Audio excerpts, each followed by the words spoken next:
சென்னை மதுரவாயல் மின்வாரியம் அலுவலகம் எதிரே சாலையில் ஏற்பட்ட திடீர் பள்ளம், போக்குவரத்து நெரிசல்.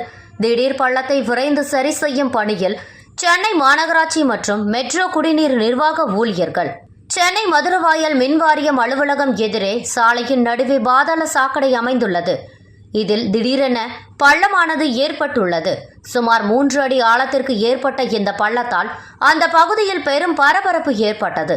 மேலும் அந்த சாலையில் செல்லக்கூடிய வாகனங்கள் செல்ல முடியாமல் போக்குவரத்து நெரிசல் உண்டானது. இது குறித்து சென்னை மாநகராட்சி மற்றும் மெட்ரோ குடிநீர் வாரியம் நிர்வாகத்திடம் தகவல் அளித்த நிலையில் அது தொடர்பாக அதிகாரிகள் ஊழியர்களை வைத்து தற்போது அந்த பள்ளத்தை வேகமாக சரி செய்யும் பணியில் ஈடுபட்டு வருகின்றனர் என்பது குறிப்பிடத்தக்கதாகும். மழை காரணமாக சாலை உள்வாங்கியதால் இந்த பள்ளம் ஏற்பட்டுள்ளது.